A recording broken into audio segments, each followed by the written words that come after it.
Today's attacks on abortion access have a long history rooted in white supremacy.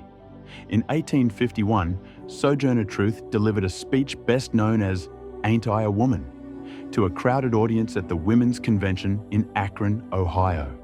At the time, slavery remained in full force, a vibrant enterprise that fueled the American economy. Various laws protected that system, including the Fugitive Slave Act, which resulted in the abduction of free black children, women, and men, as well as those who had miraculously escaped to northern cities like Boston or Philadelphia. Bounty hunters then sold their prey to southern plantation owners. The law denied basic protections for black people caught in the greed-filled grasps of slavery. Ms. Truth condemned this disgraceful enterprise, which thrived off not only uncompensated labor, but also physical and psychological terror. Most will remember Ms. Truth's oration for its vivid descriptions regarding physical labor. Black women were forced to plow, plant, herd, and build, just as men. Yet far too little attention centers on her condemnation of that system, which made sexual chattel of black women and then cruelly sold off black children. This was human trafficking in the American form, and it lasted for centuries. Ms. Truth pleaded, "I have borne 13 children and seen most all sold off to slavery, and when I cried out with my mother's grief, none but Jesus heard me. And ain't I a woman?" Following the Supreme Court's decision in June Medical Services versus Russo, it is worth reflecting on the racist origins of the anti-abortion movement in the United States, which date back to the ideologies of slavery. Just like slavery, anti-abortion efforts are rooted in white supremacy, the exploitation of black women, and placing women's bodies in service to men. Just like slavery, maximizing wealth and consolidating power motivated the anti-abortion enterprise. Then, just as now, anti-abortion efforts have nothing to do with saving women's lives or protecting the interests of children. Today, a person is 14 times more likely to die by carrying a pregnancy to term than by having an abortion. And medical evidence has shown for decades that an abortion is as safe as a penicillin shot. And yet, abortion remains heavily restricted in states across the country. Prior to the Civil War, abortion and contraceptives were legal in the US, used by indigenous women as well as those who sailed to these lands from Europe. For the most part, the persons who performed all manner of reproductive health care were women, female midwives.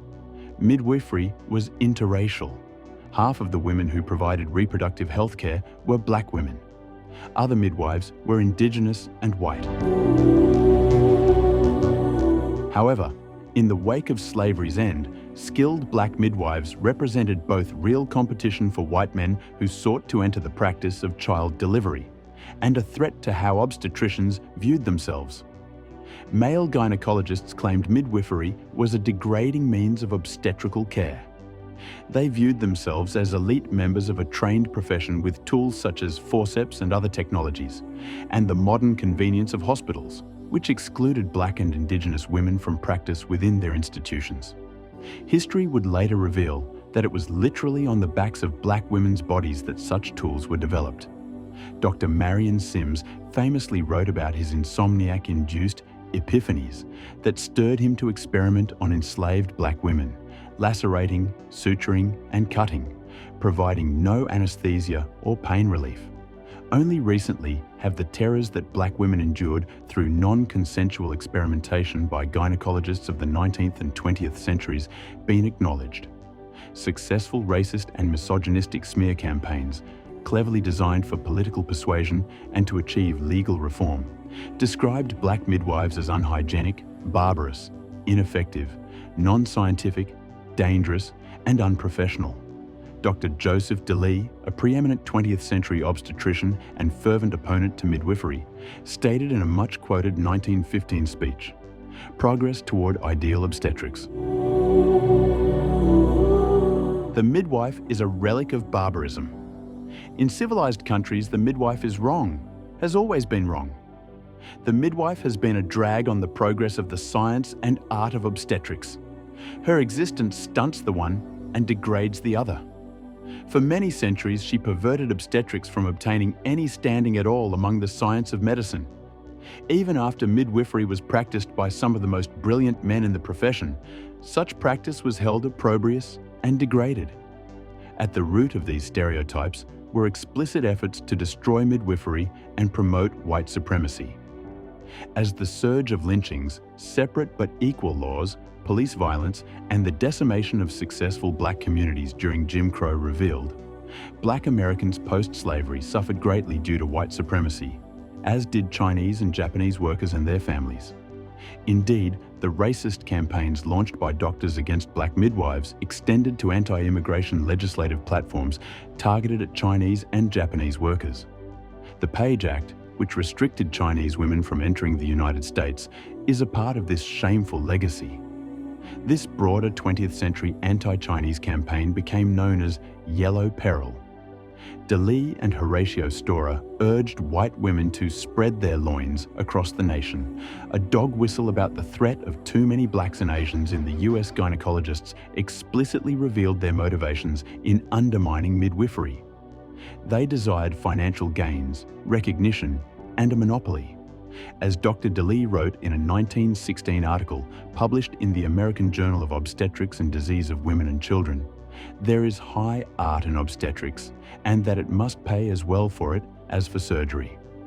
I will not admit that this is a sordid impulse.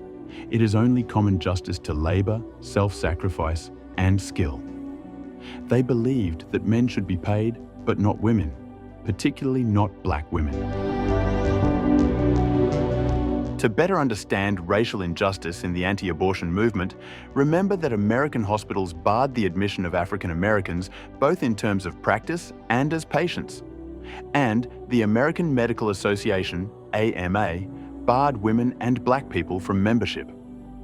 The AMA, founded in 1847, refused to admit black doctors, informing them, "You come from groups and schools that admit women and that admit irregular practitioners." For this reason, black doctors formed the National Medical Association in 1895. In 2008, the organization issued a public apology for its active campaigns to close black medical schools, deny blacks membership, and other efforts to marginalize black patients and practitioners. Gynecologists pushed women out of the field of reproductive health by lobbying state legislatures to ban midwifery and prohibit abortions. Doing so not only undercut women's reproductive health, but also drove qualified black women out of medical services. For these groups, there was no meaningful path to the formalized skill set DeLee claimed necessary. Abortion was an expedient way to frame their campaign to create monopolies on women's bodies for male doctors. The American Medical Association explicitly contributed to this cause through its exclusion of women and black people. Today, as people debate whether anti-abortion platforms benefit black women, the clear answer is no. The US leads the developed world in maternal and infant mortality. The US ranks around 50th in the world for maternal safety. Nationally, for black women, the maternal death rate is nearly 4 times that of white women and 10 to 17 times worse in some states. In the wake of both Whole Woman's Health and June Medical Services versus Russo, keep in mind that both Texas and Louisiana, where these cases originated, are considered the deadliest in the developed world for a woman to give birth. Sadly, pregnancy has become a death sentence for many in the very places that make reproductive health care access the most fraught and hard to reach. Many of these states, though not all, are former slave states such as Texas, Louisiana, Mississippi, Alabama, and Arkansas. As black people in these states continue to fight for equal access to reproductive care they need, Sojourner Truth's 1851 speech continues to resonate. And as the Supreme Court demonstrated, the fight for justice in reproductive health care and equality in abortion access is far from over. The decision does not advance the equality of poor black women. It maintains all other burdensome restrictions already in place. We have much more work to do, such that not only DeLee's words, but also his racist and exploitative viewpoints are relegated to history. This is the USA New Times documentary. Don't forget to subscribe.